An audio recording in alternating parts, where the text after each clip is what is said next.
Halo, selamat pagi, siang, sore, malam teman dengar. Kembali lagi dengan Ilham Hadi. Dan sekarang aku akan melanjutkan pembacaan novel Pergi karya Terelie dengan bab 20, judulnya Hola Hola. By the way, aku udah 3 episode ganti baju karena emang tapping 3 episode. Penting banget buat dijelasin. Ya intinya di episode kemarin kita tahu kalau Syahdan itu sudah menyusul Katrina ke Madrid, Spanyol hingga akhirnya, tapi mereka juga harus berpisah gitu ya. Dan apakah di episode ini akan ada kejutan di hubungan mereka berdua ini? Ya kita cari tahu langsung aja kali ya. Untuk itu, bagi teman dengar yang ingin tahu cerita dalam novel ini, khususnya di bab ini, silahkan duduk dengan tenang, rebahan, atau cari posisi yang paling nyaman menurut teman dengar sekalian. Dan jangan lupa membaca novel Terelie yang legal ya. Juga jangan lupa untuk support terus channel ini dengan berdonasi di link yang ada di bawah. Oke, itu saja, silahkan dengarkan saja.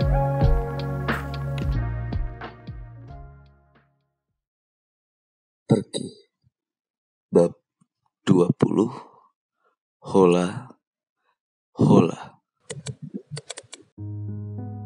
Padre, Mama pernah bilang di setiap pertemuan pasti ada perpisahan. Itu satu di antara beberapa kalimat favorit Mama.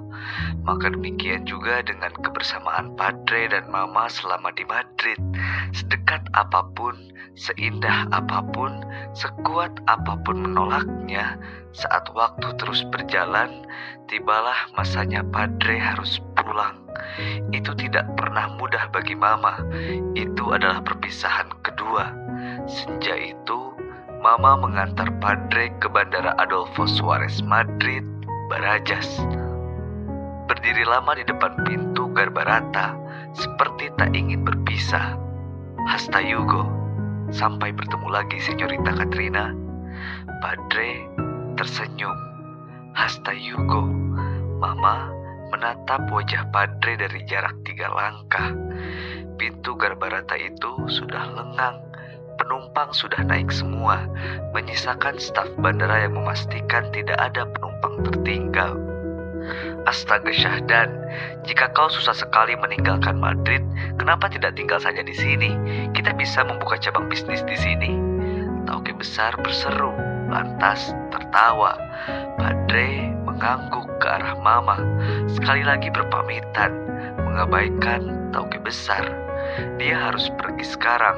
Staf bandara sudah untuk ketiga kalinya mengingatkan.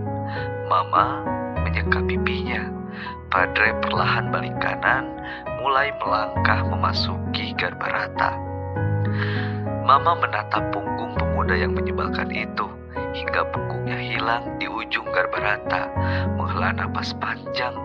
Entahlah, Mama tidak tahu apakah pemuda itu juga seperti kehilangan sepotong hatinya saat pesawat terbang mengangkasa, meninggalkan kota Madrid. Apakah perpisahan itu juga berat baginya? Apakah pemuda itu juga mencintainya? Itulah pertanyaan besar yang selalu datang di kepala Mama 3 hari terakhir. Apakah perhatian Padre? Apakah kebaikan Padre? Apakah semua itu adalah pertanda jika Padre juga jatuh cinta kepadanya? Mama hanya bisa menebak-nebak. Mama perlahan balik kanan, melangkah keluar bandara. Apapun suasana hatinya, hidup harus terus berlanjut. Pekerjaan, album baru, jadwal tur, dan latihan demi latihan telah menunggu. Dan waktu kembali melesat cepat. Meski bagi Mama terasa merangkak, hari berganti menjadi minggu. Bulan mekar berbilang dari kelopak minggu. 6 bulan kembali terlampaui. Itu berarti sudah 1 tahun sejak pertemuan pertama Mama dan Padre di Singapura. Situasi ini rumit sekali. Seharusnya jarak akan menikam perasaan itu. Kota Madrid dan Pulau Sumatera, itu jarak yang amat jauh. Tapi tidak, perasaan itu justru tumbuh subur di hati Mama. Seharusnya juga waktu telah menghabiskan kecambah cinta itu. 6 bulan bukan waktu sebentar. Total general 12 bulan sejak kecambahnya terlihat. malang. Cinta itu malah sebaliknya, tumbuh besar, batangnya kokoh, daunnya lebat, akarnya mencengkram dalam. Setiap kali Mama tampil di sebuah acara, menyanyi, wajah Padre yang sedang memetik gitar muncul di kepala. Setiap kali Mama menyibukkan diri dengan pekerjaan lain, wajah pemuda menyebalkan itu berputar-putar di sudut ingatan. Persis di penghujung bulan ke-6, datanglah kabar itu. Tuan Herge, duta besar Spanyol di Singapura, mengundang Mama tampil dalam acara peringatan Hari Kemerdekaan Spanyol di Komplek Kedutaan Kota Singapura. Sebuah perayaan besar akan dihadiri oleh pejabat tinggi negara Singapura dan diplomat negara-negara sahabat lainnya. Mama langsung menjawab iya, itu tawaran menyanyi yang dia tunggu-tunggu. Apakah Don Syahdan juga diundang Tuan Herge? Itu pertanyaan yang hendak disampaikan oleh Mama saat itu, tapi Mama malu mengatakannya. Apakah pemuda menyebalkan itu juga akan datang? Itu pertanyaan yang ingin dia katakan lewat telepon kepada istri duta besar, tapi sekali lagi dia malu mengutarakannya. Lantas bagaimana? Sia-sia dia terbang ke Singapura jika pemuda itu tidak datang. Bahkan boleh jadi tidak tahu menau. Mama tidak punya nomor telepon pemuda itu, dan Padre selama ini tidak pernah menelepon ke Madrid. Itu yang membuat Mama selalu bertanya-tanya, apakah pemuda itu menyimpan perasaan yang sama, rindu yang sama? Jika iya, kenapa pemuda itu tidak sekalipun menelponnya? Tibalah hari keberangkatan. Setelah penerbangan 14 jam, Mama tiba di kota Singapura. Dia dijemput langsung oleh duta besar dan istrinya. "Como estás, Katrina?" Istri duta besar memeluknya erat. Sudah menganggap Mama seperti anaknya sendiri. Mama tersenyum, mengangguk. Kabarnya tidak secerah langit kota Singapura saat ini.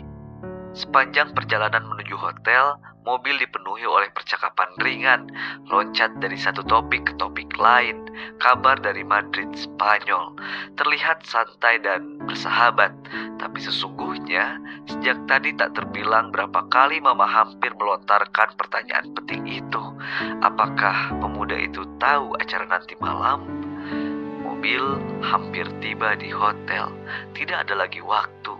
Mama memutuskan bertanya, apakah kalimat itu terputus di lidahnya. "Iya, Katrina?" Istri duta besar tersenyum. Mama hendak mengulang pertanyaan, tapi dia tidak bisa. Aku tahu pertanyaanmu, Katrina. Don Syahdan, bukan? Iya, dia akan datang. Dia tahu sejak awal dan dia sungguh tak sabaran bertemu denganmu. Wajah Mama berseru merah. Itu sungguh kabar yang hebat. Tapi bolehkah aku menasehatimu soal ini, Katrina? Istri duta besar menatapnya lembut. Mama balas menatap. Menasehati apa? Jangan berharap terlalu banyak, nak. Istri duta besar menghela napas panjang. Pemuda itu, Don Syahdan, jangan menitipkan harapan dan apalagi perasaan kepadanya. Mama seketika tidak mengerti apa maksud istri duta besar ini. Don Syahdan selalu baik ke semua wanita, Katrina. Perhatiannya, kebaikannya, itu memang sifatnya. Kau jangan salah paham menyikapinya. Jangan menganggapnya spesial. Mama menggeleng kencang-kencang. Tidak, dia tidak sepakat dengan istri duta besar. Itu spesial. Lihat, pemuda itu terbang ke Madrid menemuinya. Tapi itu juga kebetulan karena perjalanan bisnis, bukan? Separuh hati Mama berkeluh, sementara separuhnya lagi menetapkan perasaannya kepada Syahdan. Tapi pemuda itu bernyanyi bersamaku, memetik gitar untukku. Apakah dia melakukannya dengan gadis lain? Tentu saja tidak. Itu karena aku memang penyanyi. Tentu saja dia menyanyi bersama denganku. Protes separuh hati Mama yang lain. Lihat cara dia menatap, cara dia bicara. Bagaimana mungkin itu tidak spesial? Astaga Katrina, pemuda itu memang baik ke semua wanita. Jika dia memang menyukaimu, kenapa dia selama 6 bulan terakhir tidak pernah menelepon sekalipun, ha? Separuh lagi hati Mama berseru dengan galak. Mama menghela napas pelan, menutup wajah dengan kedua belah telapak tangan, berusaha mengusir pikiran-pikiran negatif di kepala. Ketahuilah, pemuda itu, Don Syahdan, dia berbeda dengan kita, nak. Istri duta besar memegang lembut bahu Mama. Aduh, kau sungguh telah jatuh cinta padanya. Itu tidak bisa dibantah lagi, dan ini menjadi rumit sekali. Tidakkah laki-laki hebat di Spanyol membuatmu jatuh cinta? Keluarga bangsawan, putra pengusaha, aktor tampan. Bukankah kau bertemu dengan banyak sekali pemuda lain? Kenapa kau justru harus jatuh cinta kepada dia, Katrina? Kenapa anggota keluarga Tom? Mama menggeleng kencang-kencang. Dia tidak mau lagi melanjutkan percakapan. Padre, aku sebenarnya tidak terlalu paham bagian ini dalam cerita Mama. Tapi saat Mama menyampaikan bagian ini, dia bercerita sambil menatap keluar jendela rumah kontrakan kami, seolah sedang menatap sesuatu nun jauh sekali di sana. Aku tidak tahu kenapa Mama melakukannya. Dia tersenyum sekaligus termenung. Aku harus mendesaknya sekali lagi. Baru dia melanjutkan kisahnya. Singkat cerita, malam itu Mama tampil dalam acara tersebut. Dia membawakan 3 lagu yang membuat seluruh tamu undangan berdiri memberikan aplaus, tepuk tangan panjang. Tapi bukan aplaus itu yang dibutuhkan Mama. Sejak tadi dia menatap seluruh ruangan. Tidak ada pemuda itu di antara ratusan tamu. Bukankah istri duta besar bilang dia diundang? Bukankah dia tidak sabar ingin bertemu? Kenapa pemuda itu tidak ada? Di antara lautan ucapan selamat, jabat tangan, Mama berjalan senyap menuju belakang panggung. Mama kesepian di tengah keramaian. Dia terus melangkah, melewati bingkai pintu, menuju taman di komplek kedutaan besar Spanyol. Lampu hias ada di sana-sini. Taman bunga itu bermandikan cahaya. Taman itu jauh dari hingar-bingar perayaan hari kemerdekaan di dalam sana. Dan hei, Mama akhirnya melihat pemuda itu sedang berdiri di sebuah teras, mendongak menatap langit bintang gemintang. Tidak salah lagi, dia amat mengenal punggungnya. Mama melangkah mendekat, ragu-ragu hendak menyapa. Namun Padre menoleh lebih dulu. Padre menyadari ada yang datang. Mama dan Padre akhirnya saling tatap. Sejenak, suasana yang canggung. Hola Katrina. Padre menyapa, tersenyum. Mama tetap diam. Apa kabarmu Katrina?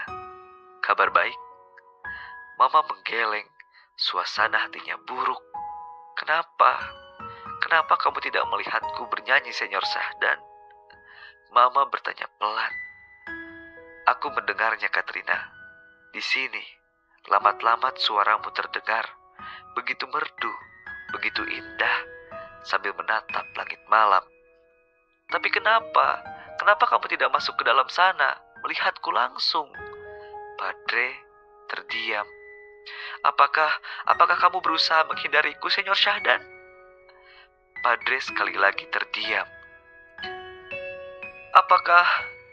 Mama menelan ludah. Apakah kamu tahu? Aku sangat menantikan pertemuan ini. Setelah pertemuan kita 6 bulan lalu di Madrid. Tapi kamu tidak ada di sana. Tidak ada di kursi-kursi tamu. Kamu tidak mungkin datang terlambat, bukan? Tidak ada gadis lain yang akan merebut taksimu, bukan? Padre mengusap wajahnya. Ini semua keliru, Katrina. Aku tahu apa yang sedang kau pikirkan. Aku tahu apa yang telah tumbuh subur di sana.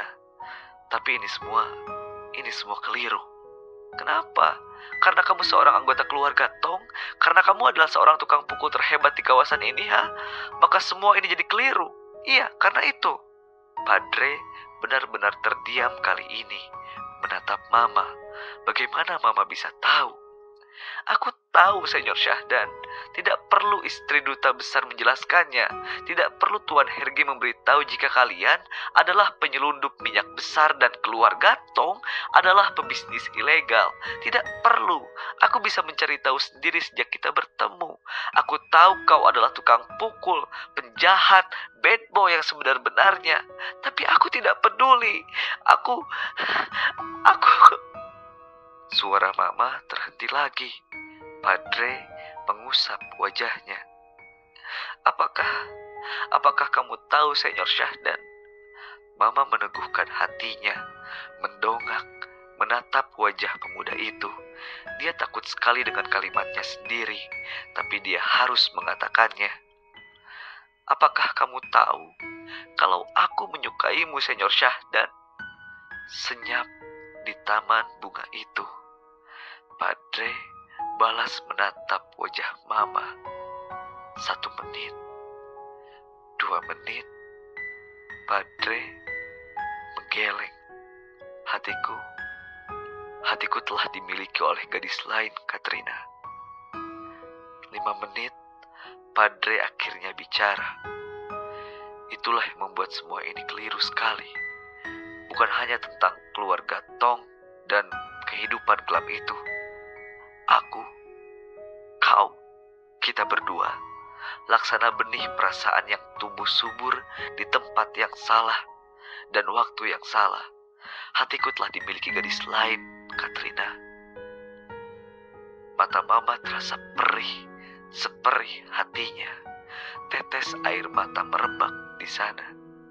Siapa gadis itu, Senyor Syahdan? Mama memberanikan diri bertanya. Dia sudah dalam posisi no point return. Malam ini, semua perkara harus jelas atau tidak sama sekali.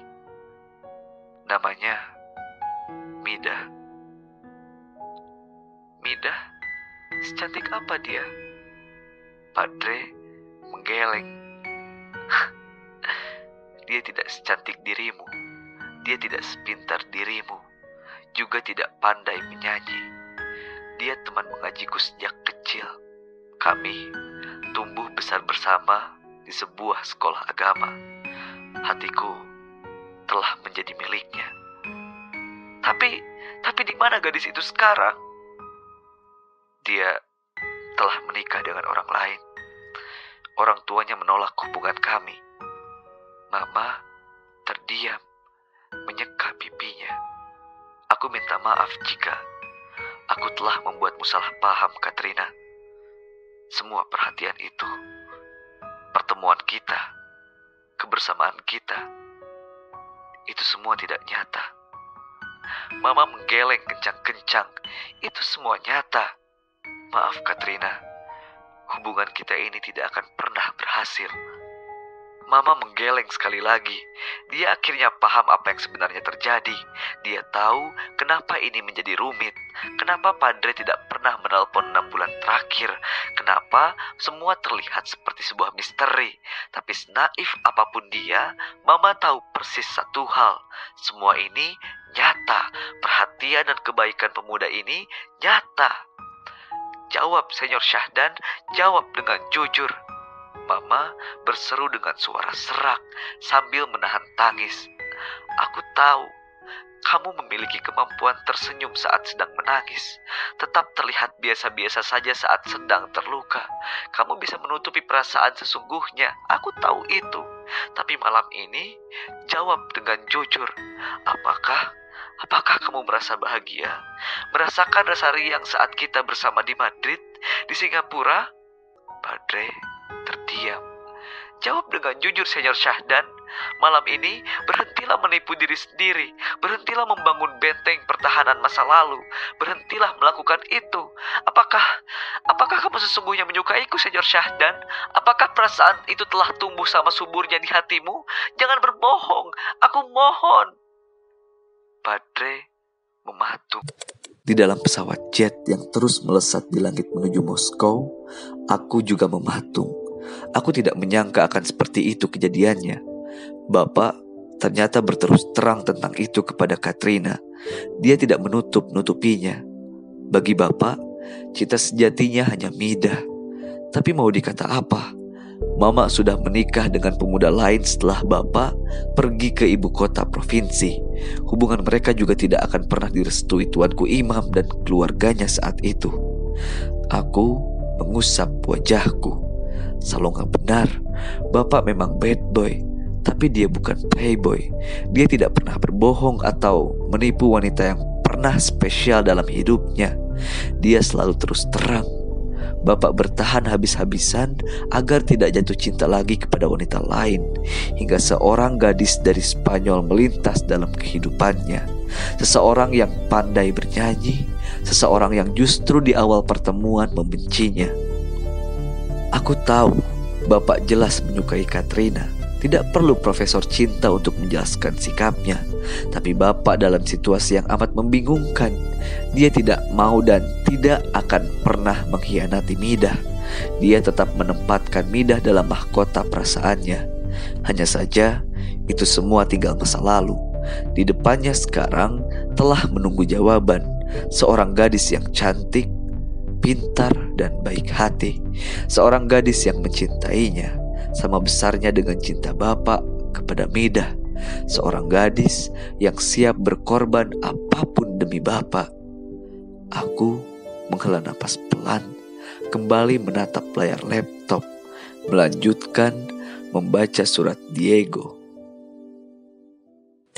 Padre, usiaku sekarang 18 tahun. Aku sudah tahu apa itu cinta sejati, tapi aku tidak tahu apa implikasi dari cinta sejati tersebut. Mendengar kisah Padre, aku sepertinya bisa membayangkan situasinya. Padre pernah jatuh cinta dan masih jatuh cinta kepada gadis lain. Sementara bagi Mama, Padre adalah cinta pertama sekaligus terakhirnya. Malam itu, kata Mama, percakapan itu berakhir tanpa kesimpulan apapun. Padre hanya diam, tidak menjawab pertanyaan Mama. Maka Mama sambil menangis meninggalkan taman bunga itu. Mama meminta sopir kedutaan mengantarnya kembali ke hotel. Mama ingin istirahat segera. Mama ingin tidur secepat mungkin agar dia bisa mengusir sesak hatinya walau sejenak. Dia ingin memejamkan mata, mengusir wajah Padre jauh-jauh. Dia ingin menutup telinganya, mengusir suara Padre yang terngiang. Besok pagi-pagi, dia akan kembali ke Madrid. Dia akan membakar pohon hatinya. Sesakit apapun, dia akan melakukannya. Sayang seribu sayang, setiba di kamar hotel, Mama sama sekali tidak bisa memejamkan mata. Dia tidak bisa tidur. Dia memang bergelung seperti seekor anak kucing di atas ranjang, tapi tidak bisa tidur. Semua hal melintas di kepalanya. Kenangan atas orang tua Mama, cerita tentang Cancun, Meksiko asal keluarga Mama, kenangan saat dia 16 tahun, menyanyi pertama kali di sebuah restoran kecil, dan lebih-lebih kenangan atas Padre. Itu muncul bertubi-tubi. Mama menangis tanpa air mata. Biarlah, jika memang semua harus berakhir menyakitkan, biarlah Mama pergi, menutup kisah ini. Itu mungkin lebih baik. Mungkin tidak mudah melupakan Padre, tapi Mama akan berusaha. Lagu Historia de un Amor kembali terngiang di kepala Mama, seperti sedang mengambang di langit-langit kamar hotel.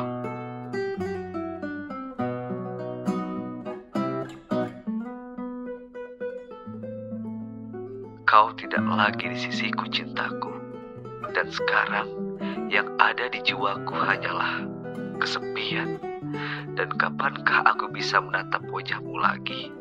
Mengapa Tuhan membuatku jatuh cinta kepadamu hanya untuk membuatku menderita lagi, dan lagi? Pukul 2 dini hari, saat Mama jatuh tidur karena kelelahan. Dia memang kurang tidur berhari-hari karena tidak sabaran bertemu Padre. Mendadak, telepon di kamarnya berdering. Mama beringsut bangun, menyeka wajah, berusaha meraih telepon. Pukul berapa sekarang? Siapa yang menelponnya malam-malam? Dari Madrid? Apakah ada kabar buruk? Hola?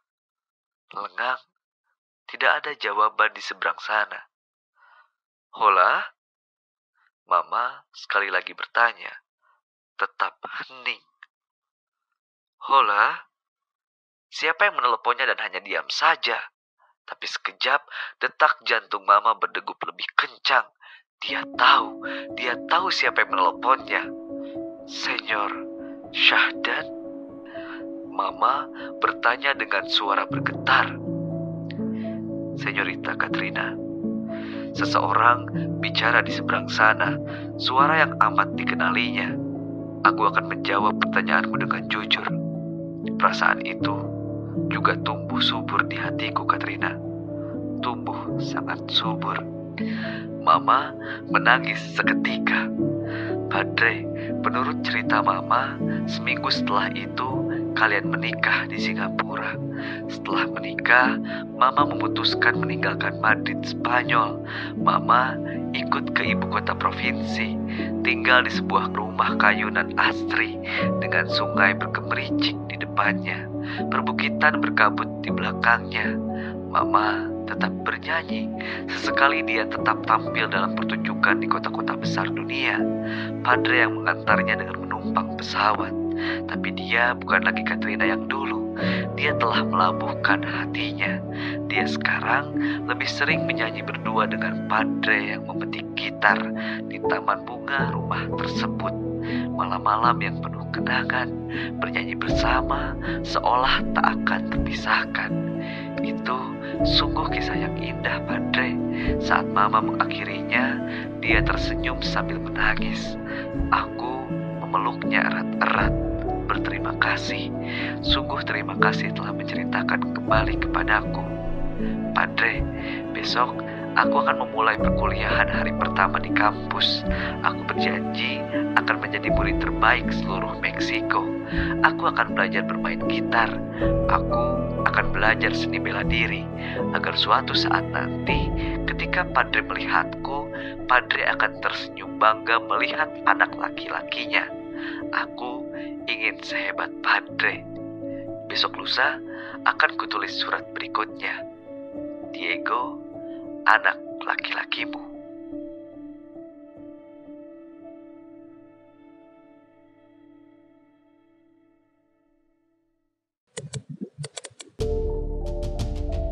Di dalam pesawat jet, sekali lagi aku menghela napas panjang.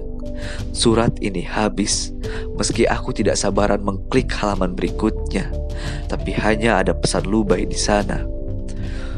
Sisa surat berikutnya akan kami kirimkan setelah berhasil direstorasi Tauke Besar. Pronto. Aku menatap keluar jendela. Hanya bintang gemintang dan bulan yang terlihat. Pesawat jet telah terbang di atas wilayah udara negara Rusia. Aku menutup laptop, meletakkannya di kursi sebelah. Sudah pukul 3 dini hari. Saatnya aku tidur. Aku membutuhkan semua energi saat meyakinkan Bratva agar dia mau beraliansi dengan keluarga Tong dan keluarga Yamaguchi.